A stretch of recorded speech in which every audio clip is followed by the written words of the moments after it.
네, 4년 만에 마스크를 쓰지 않은 채 치른 올 수능.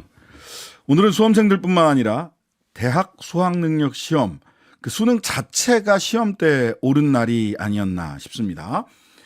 그 수능을 비롯해서 여러 가지 시험을 출제하는 기관이죠. 한국교육과정평가원이라고 있는데요. 여기 10대 원장을 지내셨습니다. 성기선 가톨릭대 교수님 모시고 올 수능 한번 좀 진단해 보겠습니다. 어서 오세요. 네, 안녕하세요. 네, 반갑습니다. 예. 참 초고난 킬러 문항을 없애겠다. 네. 이게 이제 얘기였고 사교육 없애겠다 해서 세무조사, 소위 사교육 카르텔. 예. 이 두 가지가 굉장히 그 올 중반기를 뒤흔들었는데 맞습니다. 예. 대통령이 말씀하신 대로 킬러 문항 사라지고 사교육 카르텔 사라졌나. 네. 이게 이제 좀 짚어봐야 될 크게 보면 두 가지 대목인 것 같아요. 수능부터 좀 진단을 좀 해주시죠. 네, 뭐 오늘 수험생들 다 수고했고요. 사실 이번 수능은 여러 가지 측면에서 관심을 받았는데 첫 번째가 지금 말씀하신 킬러 문항, 소위 말해서 초고난도 문항을 삭제하라. 네.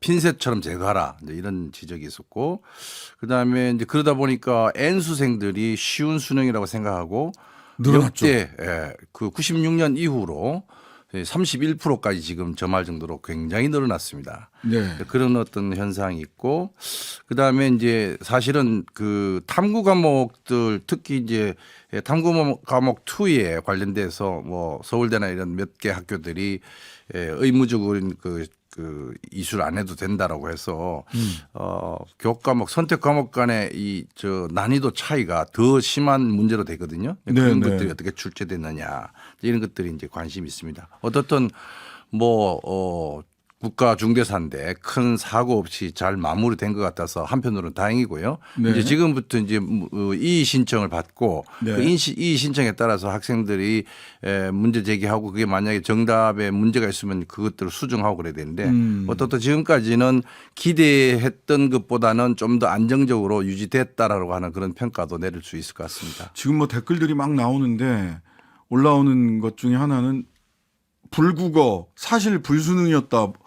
킬러 문항이 없긴 뭐 킬러 문항 다 있더라. 뭐 이런 예, 얘기들이 이제 커뮤니티나 이런 데서 많이 맞습니다. 나오고 있습니다. 학생들이 지금 이제 시험 끝나고 나오면서 국어가 난도가 높더라. 그러니까 예. 지금 이제 출제위원장의 말을 빌려보면은 네. 지난 9월 모의 수능, 9월 모의 평가에서 그 난도를 좀 그 근거로 하고 있다. 그거보다 어려웠다는데. 예, 6월 모의 수능 때는 조금 너무 어려웠고 네. 9월 모의 수능 때 쉽게 나왔다 그랬잖아요. 예. 그런데 이제 이번에는 9월 모의 수능 수준이라고 그러는데 사실은 난도가 그보다 높다고 지금 평가를 하고 있습니다. 예. 그 두 가지 보니까 커뮤니티나 이런 데 저도 이제 쭉 한번 다녀봤는데 잠깐이긴 하지만 첫 번째는 뭐 킬러 문항이 없긴 왜 없냐. 특히 언어, 네. 국어가 어려웠다라는 게 하나고 두 번째는 고3들 너무 힘들다. N수생이 많아져서 맞습니다. 고3들 너무 힘들다. 네. 어떻게 해야 됩니까? 그래서 이제 그 킬러 문항이라고 하는 게 그 이제 기본적인 그 개념으로 보면은 전문적인 지식을 묻는 지문들, 특히 예. 비문학 지문들이 예. 너무 많다. 또는 한 문항을 푸는데 너무 많은 변수들을 고려해야 된다라고 하는 이 두 가지뿐만 아니라 이제 이게 공교육에서 다룰 수 없는 범위를 네, 넘어선 얘기다라고 해서 이제 이슈가 됐던 건데요. 네. 여전히 뭐 출제위원들도 이 초고난도 문항, 이 킬러 문항이 뭔지를 정확하게 규정하기는 어려운데 그렇다고 초고난도 문항이 난이도는 높은데 이게 예. 킬러 문항이냐 예. 이런 논쟁들이 있는 거죠. 어떻든 고난도 문항, 초고난도 문항이 나오지 않으면은 예. 변별을 할 수 없으니까 예. 킬러 문항이라고 표현을 안 하지만은 예. 초고난도 문항은 나올 수밖에 없다. 저는 그렇게 네, 생각합니다. 네. 뿐 아니라 사실은 또 초고난도 문항이 낮아지더라도 그러니까 중위권에 있는 학생들은 체감 난이도는 훨씬 높을 수 있다. 그렇죠. 고난도 문항이 늘어나기 때문에 그런 현상들이지 않겠나 이렇게 그러니까 추측합니다. 이미 중위권 학생들은 포기한 초고난도 문항이 없어지는 건 별 상관이 없고 초고난도 문항이 없어지는 대신에 고난도 문항이 밀려서 많아지면 내려오는 거죠. 그러면 중위권 학생들은 더 어렵게 느껴지는 그렇습니다. 게 맞다. 예, 그다음에 예. 지금 또 언론에 중앙일보에 나온 거 보니까 수학 22번 문제는 킬러 문항입니까? 아닙니까? 킬러 문항 아닌데 변별력 킬러 됐다. 오묘했던 수능 수학 22번. 맞습니다. 그러니까 이게 이 구모보다 이제 수학은 이제 작년 그 본수능하고 올해 9월 모의평가하고의 중간쯤을 이렇게 네네. 출제했다고 그러는데 네. 사실은 그러면서도 이제 이 현장 교사들 그 검토단의 그 평가는 최상위권의 변별은 유지할 수 있었다 이런 얘기 하거든요. 시간이 꽤 걸린다는 거예요. 앞서 제가 이제 아는 분의 딸이 이제 그 시험을 쳤는데 네. 이게 이제 어려운 학생들에게는 되게 변별도가 있으니까 또 다 풀려고 하니까 어렵고 네. 또 공부 조금 떨어지는 학생들에게는 쉽다고 생각하는데 그 어려운 문제는 포기하니까 네. 굉장히 약간 서로 상반된 지금 견해가 나오고 있습니다. 아니 사실은 저도 이제 딸이 지금 대학교 3학년인데 보면 킬러 문항은 번호도 다 정해져 있어서 그렇죠. 그래서 이 문제에 도전할 친구들과 이 문제를 제끼고 할 친구들이 다 나뉘어져 있더라고요. 그렇습니다.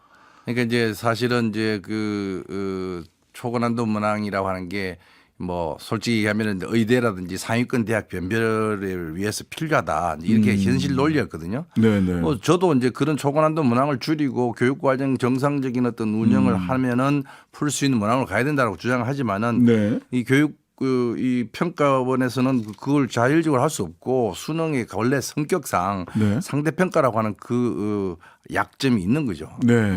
그걸 어쩔 수 없는 건데 원래는 그걸 바꾸겠다니까 기다려 볼 필요가 있을 것 같습니다. 자, 탐구 과목 그 세 가지 킬러 문항, 그다음에 N수생 폭증, 그다음에 탐구 과목 2에서 선택 과목 사이의 난이도 네. 편차를 어떻게 줄일 거냐 이런 게 이제 세 가지라고 했는데 아까 이제 킬러 문항 관련해서는 이거를 킬러라고 불러야 될지 말아야 될지 그리고 중위권 친구들이 킬러 문항이 없어졌다 한들 이게 쉽게 느껴지지 않을 수밖에 없는 구조적 문제 말씀해 주셨고요. N수생 폭증 네. 이거는 뭐 그냥 현상이니까 고3들이 참 더 고생이구나라는 정도일 것 같은데 과목별 즉 선택 과목 사이의 난이도 차이 이 부분은 그럼 뭐 어떻게 이게 그러니까 참 이게 이거 문도 아니고 이게 이제 2028 대입 제도 개선안의 그 사실은 첫 번째 문제의식이 여기에 있더라고요. 네. 그러니까 예를 들어서 물리 2를 선택한 학생들은 물리 2에 예를 들어서 그 표준 점수가 예. 높거든요. 예. 높다는 것은 평균값이 낮다는 의미죠. 그렇죠. 그러면은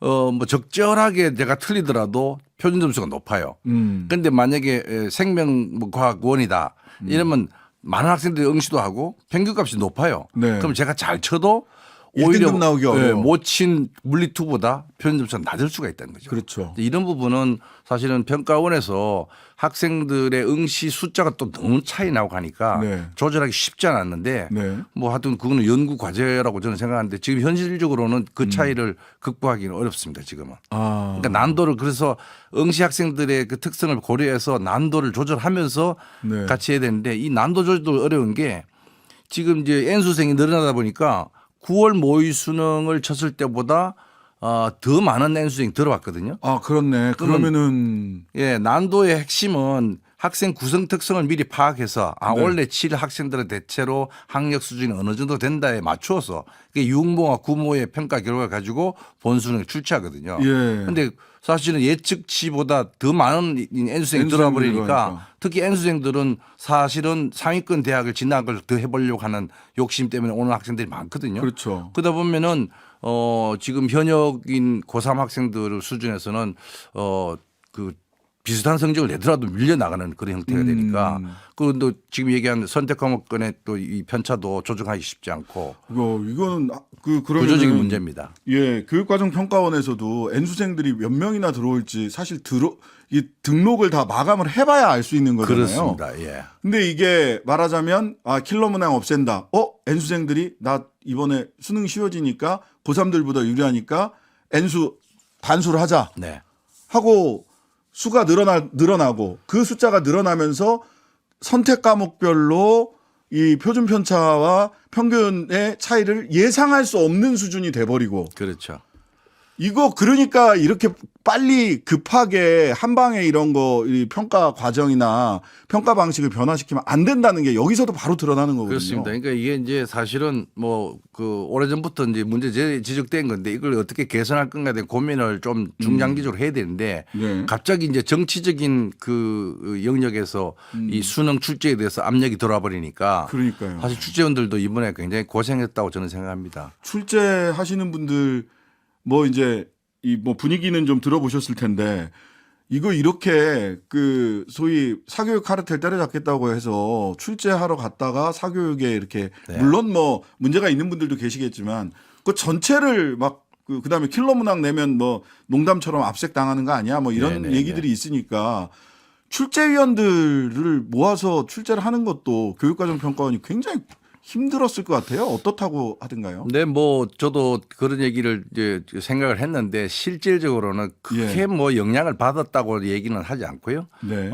굉장히 조심스럽게 접근했다는 것은 분명합니다. 예. 교육부에서도 그런 거 신경을 썼고 그리고 지금 얘기한 것처럼 현장의 교사들 중에서 검토단을 다시 꾸려가지고 네. 그러니까 대개는 이제 출제 들어가면은 일주일 후에 이 수능 출제진과 별도로 네. 검토위원들이 들어갑니다. 네, 네. 그다음에 또 일주일 후 한 2주 정도 되면 또 한 번 더 들어가요. 예. 근데 그와 별도로 또 지금 공정수능 뭐 검토단이라고 해서 또 들어갔어요? 예, 또 들어간 거죠. 그러니까 검토를 세 번. 3단계, 4단계까지 하고 뿐만 아니라 이제 출제위원들도 이중적으로 안전장치 자기 검열을 하죠. 아, 이거 저 킬러 문항이 되지 않을까 하는 그런 우려를 하면서 출제했기 때문에 물론 뭐 잘했다고 보는데 예. 그런 심리적 압박은 분명히 있었다. 뭐 그렇게 말씀드릴 수 있습니다. 수험생만큼 출제위원들도 고생하셨던 고생입니다. 압박감을 예. 느꼈던 예, 거네요. 예. 자, 다음 그러면 이게 앞으로 이 수능의 추세 조금 더 뭐 분석이 더 필요하겠습니다만은 올해 N수생이 늘었잖아요. 네. 근데 또 뭐 이제 이과 같은 경우는 의대 정원이 느니 많이 뭐 이러면서 N수생이 계속 늘 거다라고 네, 네. 하는 이런 예측도 있는데 어떻게 보세요? 저도 지금 이제 의대 정원 확대에 대해서 아직 확정적으로 발표를 하지 않고 있는데 네. 그러한 정책이 나오면 특히 이제 상위권 학생들은 기존에 뭐 과학 계열에 있는 학생들 또 지금 뭐 정부에서 과학 R&D 예산들을 대폭 삭감하는 바람에 네. 그런 기초과학에 들어갔던 그 인력들이 빠져나온다. 빠져나온다면은 그게 다 N수생이 되는 거죠. 예. 그러니까 그런 부분에서 앞으로도 정부 정책을 어떻게 하느냐에 따라서 이 N수생의 변동이 있을 가능성이 높다고 저는 생각합니다. 어쨌든 킬러 문항 얘기하면서 올해 N수생이 늘어난 거는 원인 제공은 정부가 한 건 확실합니다. 네. 뭐 개별적으로 선택을 해서 N수생이 는 게 아니라 동력을 뒤에서 그러니까 이제 확 밀어넣어 준 이게 건 킬러 맞죠. 문항을 배제한다니까 사실은 수능을 우리가 평가할 때 저는 뭐 불만인데 예. 불수능 아니면 물수능 이렇게 돼 있거든요. 예, 그렇죠. 그러니까 중간은 중간 없어요. 수능은 없어요. 근데 이제 킬러 문항을 배제하라 그러니까 마치 이게 쉬운 수능이 될 거라고 예측하고 N수생들이 되게 들어왔잖아요. 네. 근데 실제로 지금 반응 결과들을 보면 쉬운 수능이 아니에요. 그러니까요. 그러면은 이게 뭐 정부에서 이렇게 한 건 믿고 또 믿다기보다는 그걸 신뢰하고 들어와서 N수생으로 들어온 늘었는데 또 약간 뭔가 당한 느낌이 들고 이런 아. 것이 정책의 신뢰도를 상당히 떨어뜨릴 수 있다라는 그러네요. 우려를 합니다. 자, 다음 주 월요일 날 2028년도 수능 현재 중학교 2학년부터 적용될 대학 입시 제도 개편 방식에 대한 교육당국의 공식 공청회가 열리는데 이 공청회 앞두고 전국 17개 시도교육감들이 2028년도 대입부터 수능과 고교 내신을 전면 절대평가로 전환하자 이런 제안을 네. 하셨더라고요. 예. 근데 교육부는 상대평가를 계속 유지해야 된다.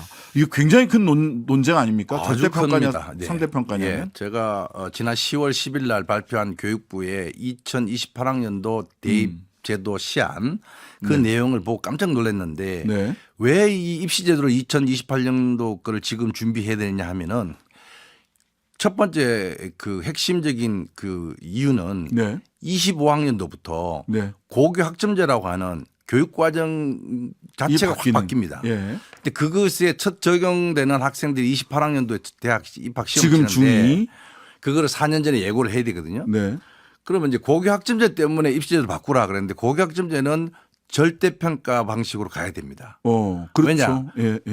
상대평가라고 하는 것은 사실은 소규모의 진로 적성 과목 선택을 못 하게 돼 있죠. 예. 다수 규모로 있는 대로 가게 그렇습니다. 됐어요. 그러니까 소규모 그 학급 편성도 불가능할 뿐만 아니라 과목 다양성도 확보 못 하고. 그렇죠.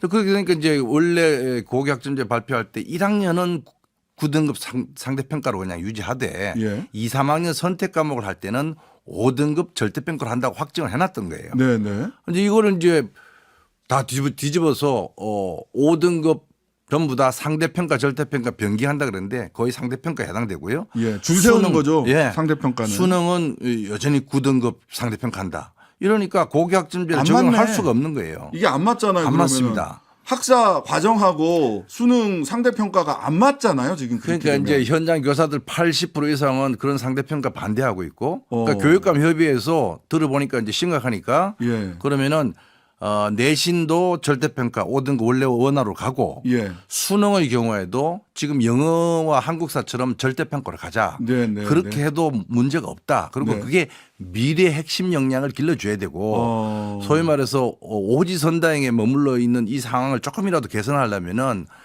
고교학점제를 좀 더 안착시켜서 다양한 진로 적성을 키워줄 수 있는 맞춤형 교육을 가야 된다. 네. 이거하고 입시제도 안 맞으면 입시제도가 사실은 이 교육 과정을 이게 억압하는 구조가 되어 있잖아요. 그러네요. 그러니까 입시제도가 교육 과정에 맞춰서 가야 되는데 교육부가 그 부분에서 지금 엇박자 내고 있다라는 주장입니다. 아니 이거 어느 쪽으로든 좀 정리를 해야 되는 거 아닙니까? 교육제도하고 입시제도가 안 맞으면 학사 과정하고 학생들만 희생자가 되는데. 학생들만 희생될 뿐만 아니라 사실은 원래 그 교육 개혁을 하려고 하는 고교학점제의 취지가 완전히 사라지게 됩니다. 알겠습니다. 오늘 말씀은 여기까지 듣겠습니다. 성기선 가톨릭대 교수였습니다. 감사합니다. 네, 고맙습니다. 하루 종일 기다려지는 진짜 시사. 평일 저녁 6시 5분 신장식의 뉴스 하이킥.